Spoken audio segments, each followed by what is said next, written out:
Olá, bom dia. Meu nome é Nelson Castro, eu sou o presidente da GECOP e estamos aqui para mais uma edição do nosso Copcast. Essa conversa entre nós aqui, sócios da GECOP, para trazer à tona algumas informações do que está acontecendo no mundo e que pode afetar os negócios, inclusive aqui na nossa região. Então eu começo aqui com o Tanabe, que é o nosso engenheiro ambiental, e o Marcos Bertoli, que é o nosso especialista em M&A. Então, o nosso assunto hoje é sobre a guerra e os impactos que isso traz nos nossos negócios. Vamos começar com você, Tanabe.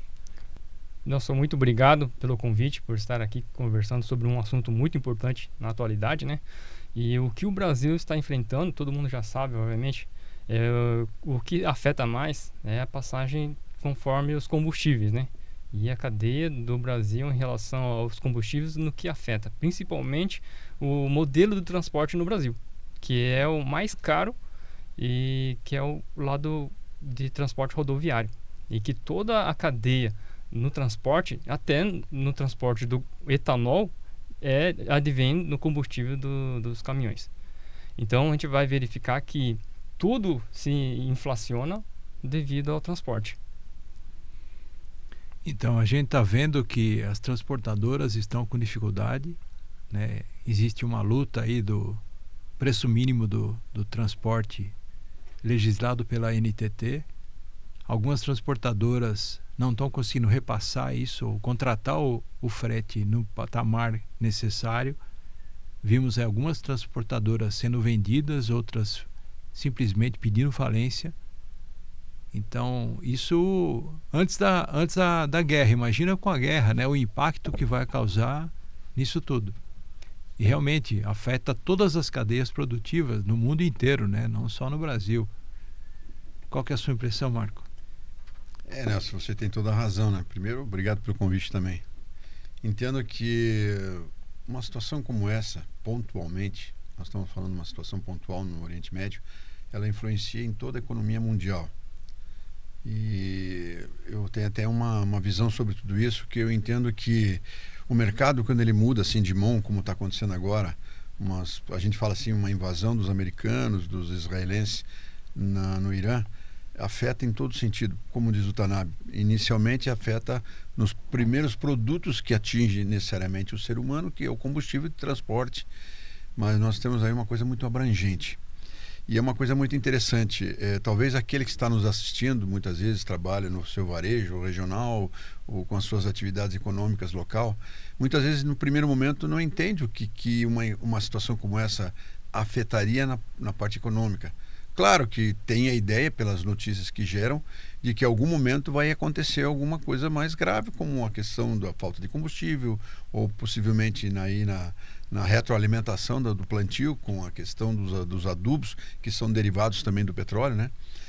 Mas a coisa é muito mais abrangente, muito maior, porque no primeiro momento nós sabemos que empresas internacionais, empresas que fazem negócio lá fora, elas são inicialmente afetadas por causa de transporte, como diz o Tanabe. As trades, né? Com certeza, os primeiros custos vêm dessa forma. Daí a dificuldade também do transporte, a questão da estratégia mundial para investimentos. Você diz assim, mas isso afeta eu aqui localmente, que tenho uma empresa pequena e tal, afeta porque em algum momento aquele fornecedor que tem derivados de algum produto similar dentro desse mercado acaba sendo atingido. Nós estamos falando de petróleo, então tem um envolvimento em todas as áreas, no plástico, no adubo, como nós acabamos de falar, no fertilizante, no transporte. Então isso, de certa forma, vai mexer na nossa economia mundial. Aí tem aquele grande empresário, como talvez aqui umas grandes cooperativas, as empresas que fazem produção de proteína animal, elas não conseguem exportar ou elas não viabilizam o plantio da próxima safra, na questão de custos. Tudo isso começa a ter um freio de mão puxado. E isso influencia a economia. Então nós temos que estar preparados porque isso está acontecendo. Mas não me afeta diretamente. Afeta sim. Então a gente tem que analisar em que sentido que nós vamos rever e fazer um brainstorm de tudo isso, né? Fazer uma ideia do que nós podemos fazer para melhorar e ficar preparado para uma nova situação. Quando nós sabemos que vai faltar energia, o que é que você faz? Você economiza energia, prepara a tua alimentação, as tuas coisas durante o dia, porque sabe que à noite não terá energia. Não vai poder comprar mais coisas refrigeradas porque a geladeira não está funcionando. Pegando como exemplo, né? Mas entendo que a gente tem que se preparar para isso. E com certeza, neste momento, fica difícil para muita gente, né? principalmente os grandes, né? Porque quando chegar na nossa casa, as coisas já mudaram de mão, né? Eu penso assim que o transporte é item predominante porque ele afeta a chegada do insumo básico, do insumo primário nas indústrias. Então, afeta o aço, o alumínio, o cobre, os produtos químicos e todos os derivados de petróleo, está ali o plástico, está o gás, está tudo, né? Então, nesse primeiro momento, o que a gente está assistindo? Que a Petrobras está bancando isso. Está segurando a elevação do custo do petróleo, do que é importado, que vem de fora, mas isso vai afetar em todo mundo. As distribuidoras de postos se puseram na frente e subiram o preço. E aí estão condenando a distribuidora e os postos. Mas vamos olhar a nível de negócio, né? Se eu sou o dono de uma distribuidora, ou acionista, ou de um posto, eu sei que no momento seguinte eu vou pagar mais caro. Se eu não começar a cobrar mais caro, eu não consigo repor o meu estoque que eu estou vendendo agora. Então, não é avareza, não é tirar partido do momento. Eu acho que é o contrário, é uma defesa da saúde do negócio. Você calcular o seu preço pelo preço de reposição, que é a técnica mais moderna de administração que existe no mundo todo, né? Então existe uma expectativa de alta, vamos já corrigir, porque eu tenho que repor estoque nesse preço novo. E tem uma problemática, né? Por exemplo, o Marcos estava falando dos insumos do agrotóxico, de fertilizantes, né? Que vão ficar mais caros. Então, assim, se a guerra ainda perdurar por mais tempo, qual que é o problema no agronegócio? Quando um insumo começa a ficar muito mais caro, no produto, o consumidor final, ele já tem essa visão que tudo vai ficar mais caro. Por exemplo, são produtos que têm um certo validade menor, né? Os hortaliças, né? Ao qual o pessoal vai deixar de consumir. Vamos dar um exemplo. Vou deixar de consumir um frango, um ovo, um alface, e isso vai estar ficando no produtor, e muitas vezes o produtor, se não conseguir vender pela alta do preço, ele vai ficar para ele ou apodrecer. E isso vai gerar um maior custo para o produtor, que ele não vai estar conseguindo vender, porque na verdade o consumidor final ele vai estar economizando por um produto muito mais caro, ele não vai consumir e ele vai ficar com prejuízo. Eu vejo outra situação que o tempo inteiro nós estamos fazendo cotação. As empresas estão cotando produto para os seus clientes. E você fez uma cotação ao longo desse período, desses últimos 30 dias, contando com o preço de transporte fixo. Sim. E na hora de você entregar aquela cotação que você fez, você fazer aquela venda, o preço vai estar mais caro. E o problema é quando tiver um contrato fechado, né? Eu estava fazendo uma cotação de um produto para entregar no Mato Grosso do Sul, a 240 quilômetros daqui.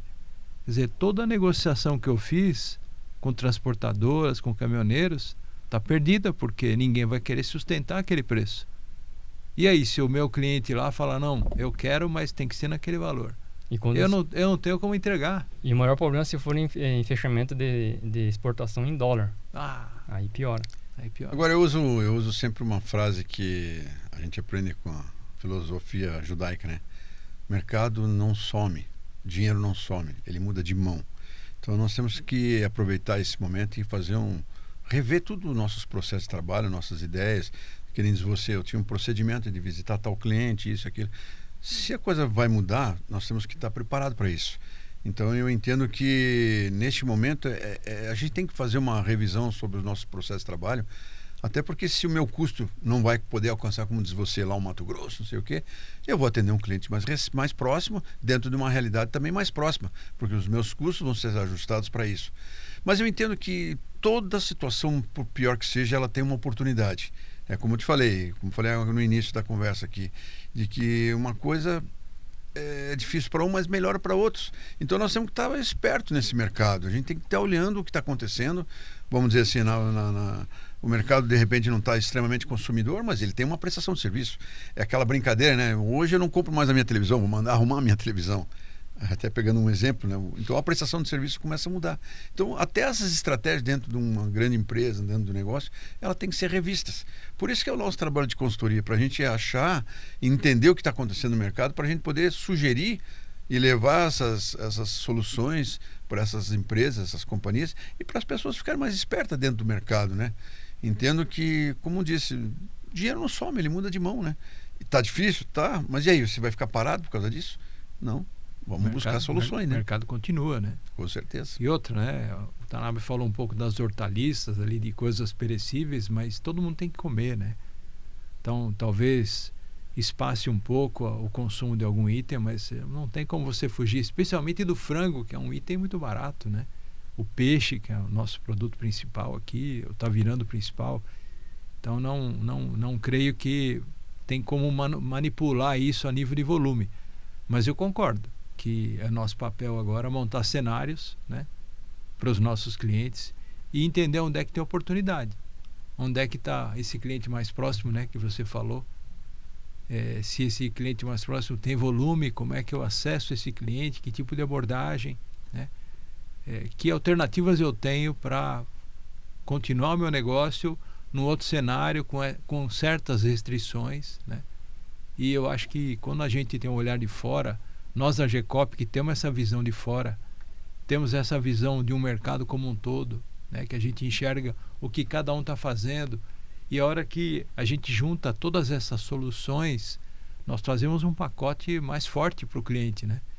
Então acho que está aí a nossa contribuição para a gente fazer agora, enxergando como, quando, aonde e com quem, né? Olha que coisinha muito louca esse mercado, né? A gente vê toda essa confusão que está acontecendo no Irã lá, e eles são um grande país produtor de gás, né? E petróleo. Então, alguém sempre leva vantagem. Neste momento, alguém está se preparando com uma infraestrutura de fornecimento de gás e petróleo de outro país, está se aproveitando disso. Ou alguém que estava pronto e não conseguia entrar em algum mercado e está entrando agora. Vamos lá, dentro do contexto mundial a gente não sabe o que acontece, né? Sim. Mas é a velha história. Alguém enxerga a oportunidade naquilo que você não enxerga, né? Então eu sempre digo que sempre tem uma solução, sempre vai existir uma solução. Por pior que seja, tem uma solução. Então eu acho que nesse momento a inteligência faz com que a gente se prepare melhor. Nós temos que melhorar as informações. Como nós somos uma cooperativa de prestadora de serviço nessa área de consultoria, nós temos que levar a experiência de uma empresa para uma outra empresa de médio porte, para que ela possa crescer, inclusive na visão e na visão holística do negócio, que tem solução. Alguém já fez. Então esse é o nosso trabalho. Então, mesmo com uma economia difícil, mudando de mão, nós temos que levar essas informações para sugerir àqueles empresários que eles também façam suas mudanças, inclusive na área profissional interna, né? Tem que ter muita inteligência interna. Aliás, falando em inteligência interna, nós temos muita informação de mercado que está sendo disponível, só que nós temos que estar preparados para recebê-las. É aquela velha história, não adianta eu saber da informação se eu não sei fazer com ela. Então eu tenho que ter inteligência para pegar aquela informação e transformar em algo útil, né? Exatamente. Estratégia, né? A informação vira estratégia. Isso, eu estava conversando com um amigo meu, que ele trabalha numa empresa de indústria de fábrica de ônibus, né? Então, eu perguntei, com essa crise que está tendo no mundo, obviamente que o transporte do Brasil, como já falamos, é rodoviário, é o mais caro. O que a empresa está mudando nessa visão, né? Não só utilizar o caminhão como diesel, mas com essa pegada também com carros elétricos e transformar isso como caminhão ou ônibus elétrico, mas no sentido assim, o ônibus já tem a tecnologia para o ônibus urbano. Mas qual a tecnologia de eles fazerem o caminhão elétrico? Porque se o país não dá uma infraestrutura ferroviária ou naval para o transporte, mais importante o ferroviário, que é o mais barato, que não fica preso só no combustível a diesel, ter a parte rodoviária, mas na parte elétrica. Eu sei que o Brasil ainda vai demorar na parte de infraestrutura de recarregamento, mas acho que é uma visão de curto prazo que eu acho que é mais bem visto. E eles estão falando que o empresário ele já está vendo o caminhão movido a energia, porque o país, como o Brasil, ele é um país tropical, ele é rico em variáveis como eólico, maré motriz no Nordeste e o solar principalmente. Então, tem países que utilizam a eletricidade fomento a gás ou a diesel.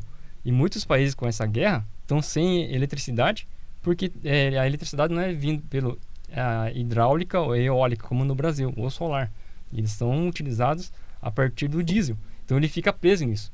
E o empresário já está verificando que, para ele não ficar só preso com o combustível a diesel nos caminhões, eles já estão vendo tecnologia visando caminhões a eletricidade.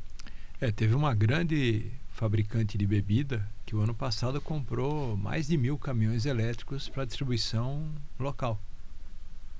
Então foi um grande passo, uma coragem muito grande, né? Porque naquela época ainda não era tão acessível o valor, mas ele viu nisso uma iniciativa para mostrar para o mercado que esse é o caminho. Custo-benefício. Além de não poluir, né? Não poluir tanto, ainda não ficar refém, né? Não ficar refém. Acho que o principal é isso, não ficar refém. Eu acho que na questão da infraestrutura, como diz o Tanabe, a infraestrutura na parte de fornecimento de energia, nós temos muito a desejar ainda, né? Mas, caramba, nasceu praticamente ontem essa estratégia de motor elétrico, né? Então, e olha, nós avançamos muito, né? Mas agora entendo que com toda essa situação, digamos, nesse momento do combustível fóssil, de toda essa dificuldade e que vai aumentar os custos mundiais, é o momento certo de você pôr muita força, inclusive os novos governantes que virão aí, pôr muita força nessa área de energias alternativas. Temos o hidrogênio, que aqui em Itaipu está desenvolvendo uma tecnologia nessa área. Então nós temos que investir, e isso é custo, né? Porque como nós estamos falando, imagine um frete marítimo, um frete transporte rodoviário. Se você não tem necessidade do combustível fóssil, além de não queimar, contribuir com o ambiente, olha o custo disso. Por mais que seja caro a estrutura de recarga, mas chega a um custo menor lá no final, até para a própria companhia em si, ela vai ter maior rentabilidade sobre tudo isso. Então eu acho que é um momento, como eu falei, tem que aproveitar aquilo que é difícil para o outro, é oportunidade para alguns, né? Sim. E o que todo mundo diz, né, e que a gente já viveu isso, você não vai se arriscar num novo negócio, um novo modelo energético, se você não tiver uma crise na frente. Então acho que esse fato que está acontecendo agora faz muita gente repensar tudo o que está fazendo, faz muita gente buscar alternativa, né? E eu vejo que quando o Brasil abriu a oportunidade para as pessoas investirem em energia alternativa, foi o mercado empresarial brasileiro que fez essa grande diversificação. Você pode olhar, não tem nenhum órgão federal nem estadual fazendo investimento em energia. A última usina que foi feita lá no norte, né, que deu aquela confusão toda, que levou 10 anos e problema ambiental, mas daí para frente as usinas eólicas são todas particulares, as usinas fotovoltaicas são todas particulares. Quer dizer, o público abraçou essa possibilidade e fez o investimento. Então hoje nós temos uma grande participação das alternativas no pacote nacional de energia, né?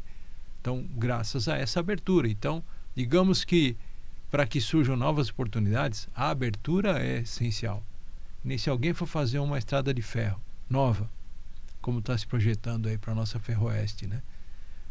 Só o valor de desapropriação que tem é um negócio bilionário. Então é muito difícil alguém que tenha cacife para tudo isso. Mas digamos que o governo entre com a desapropriação, né, dentro dos moldes que ele tem lá. Meu Deus do céu, facilita toda a construção, toda a ideia, todo o projeto, além de viabilizar alternativas que vão surgindo para baratear esse frete. E outra, barateando o frete, está barateando para o nosso bolso. Nós vamos pagar menos pelas coisas que a gente consome. Não é pensar só nas empresas, não. Isso vai refletir no preço que a gente vai pagar no supermercado. E assim torna nosso produto mais competitivo no exterior. Ou seja, é um benefício global, né? Toda essa cadeia de competitividade no exterior, o Brasil, em forma de energia, né? Antigamente não se via muito liberação com placa solar, né? Pela Copel, por exemplo. Ele fazia a distribuição, mas ele verificou que o desenvolvimento do país era tão quanto maior pelo investimento que essas empresas, como a Copel, iria fazer. Então ele verificou que poderia dar um boom, né, de apagão energético. Isso poderia afetar o preço do país. Então, graças a essa abertura que surgiu tudo que surgiu, né? Eu acompanhei alguns projetos que fizeram de energia eólica no Nordeste e a maioria, se não todo, né? Porque eu não tenho toda a informação, é tudo particular. E são investimentos muito fortes, muito grandes. E tem que ser ágil, né? Porque, por exemplo, assim, ninguém se espera por uma guerra com um aviso prévio, né? E isso ele pode acontecer de uma hora para outra. E só que o investimento tem que relativamente ser ágil também, para não ter esses afetos no preço. Vamos torcer para que se resolva essa negociação, né, dos Estados Unidos com o Irã. Existe um radicalismo dos dois lados, né, isso é muito ruim, mas que se resolvam rapidamente para que esse impacto não seja tão grande nem tão duradouro para o mercado global, né? E principalmente para nós como consumidores, né? Eu acho que pegar um momento desse aí é coisa muito mais abrangente, né? A gente fala que pontualmente, porque nós estamos falando de um país como os Estados Unidos e lá interferir numa questão de ordem política num país do Oriente Médio. Eu acho que a coisa é muito maior, né? Então, quando ele interferiu no mundo inteiro nesse sentido, né? Não foi só uma ação de um país forte como os americanos poder dirigir países pequenos e mais fragilizados, dando a desculpa de que é uma questão de ordem, sei lá, de ordem religiosa, de ordem, com outros fatores que devem ter seus motivos ou não, né? Mas eu acho que a coisa é muito mais abrangente, porque, vamos falar, nós estamos num mundo tão estratégico que qualquer ação pequena que você faça interfere na vida do outro. Então nós estamos falando aqui do Irã. Imagine nós aqui, simples mortais que estamos aqui no oeste do Paraná, falando de problemas de ordem política mundial no Oriente Médio. É muito louco isso, mas é uma verdade. E isso está inserido em nós, porque quando a gente abre o celular ou abre a informação, nós estamos conversando com o mundo inteiro. Nós não precisamos nem estar lá, nós estamos conversando aqui, nos reunindo. Daqui a pouco fechamos alguns negócios e fazemos... Então a interferência é muito grande nesse sentido. Agora, o mundo tem que ter um pouquinho mais preparado para tudo isso, né? Porque a gente começar a entender que esses governos fazem o que fazem por si só com interesse de ordem pessoal, ordem individual. Olha quanto isso interfere, cara, no mundo, né? Nós estamos falando, nós, inclusive, um país que, graças a Deus, nós somos autossuficientes na área alimentar. Mas você já imaginou se daqui a pouco a gente começa a ter problema de ordem de falta de energia, infraestrutura, que é o nosso maior problema de logística nesse país? Então é uma hora importante para nós, principalmente agora, no momento que vem os novos governantes aí, né? Reverem todo esse processo, não só de ordem pessoal, de interesses pessoais. Eu acho que tem que pensar mais abrangente. E nós temos obrigação de alertar sobre tudo isso. Quando nós falamos nós como consultores, nós como cooperativas, nós como empresários, seja ela onde estiver, nós como cidadãos, nós temos que interferir em muita coisa, nós temos que nos posicionar nesse sentido. Não é brigar por isso, mas tentar colocar uma ordem nisso tudo. Você está falando uma coisa lá que está acontecendo do outro lado do mundo, um país como o americano. Sim, mas eles também precisam de comida. Eles também vão precisar de energia. Eles também vão precisar de água. Nós não chegamos nem lá ainda. Então, a coisa é muito mais abrangente nesse sentido, né? Então, essa visão que nós temos é bom porque nós podemos também interferir de alguma forma, né? Eu sinto que é um momento ímpar para nós, como cidadãos, né? Primeiro porque em ano de eleição nós podemos levar esse tipo de reivindicação para os candidatos que vierem nos procurar. Eles sempre vêm, né? A cada 4 anos eles aparecem para nós, né? Então que a gente saiba colocar essas pautas, reivindicações, e a gente privilegiar aqueles que adotarem as pautas que a gente está colocando como metas prioritárias de buscar um tratamento para isso, né? Buscar uma melhor visão e uma estratégia para tudo isso. Buscar um plano de ação realmente, né?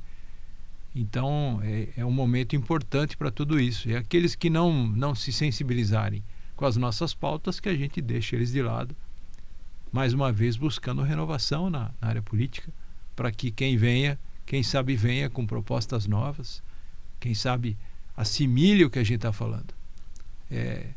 Eu tive uma experiência no passado, acho que o Marco também estava junto, que a gente tinha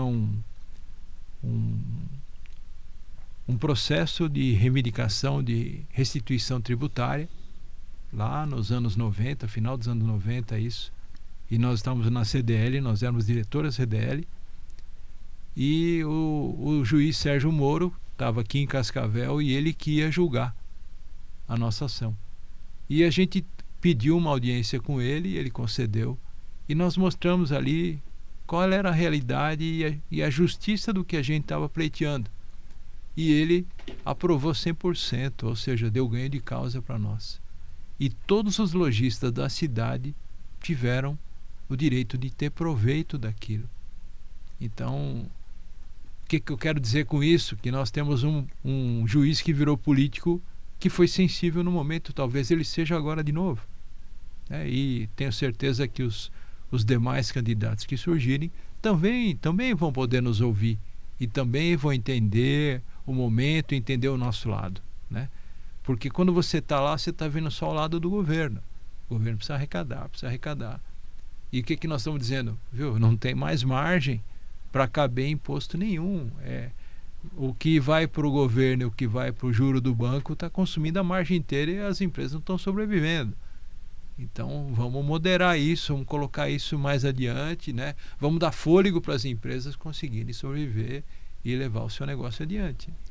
Em relação à guerra da sobrevivência, como a AGCOP é uma cooperativa, são vários consultores, ao qual os empresários podem nos procurar para a melhor forma para talvez transpor essa fase, né, da guerra, para não ter muita perda. Então nossos consultores da AGCOP podem estar fazendo a melhor possível para estar transpondo, né, essa guerra. Para concluir, vou dizer que como cidadãos e como cristãos, nós podemos orar para que essas pessoas sejam iluminadas, para que tenham decisões melhores, para que não judiem tanto dos povos dessas nações, para que haja um entendimento entre eles e para que isso termine o mais rápido possível e que a partir disso tenhamos uma paz mais prolongada, para que um não se prevaleça mais sobre o outro e que sim o entendimento global e a saúde global seja privilegiada para que tudo isso acabe. Muito obrigado pela sua parceria, pela sua audiência e na próxima semana estaremos aqui de novo com outro tema, com outro debate. Muito obrigado.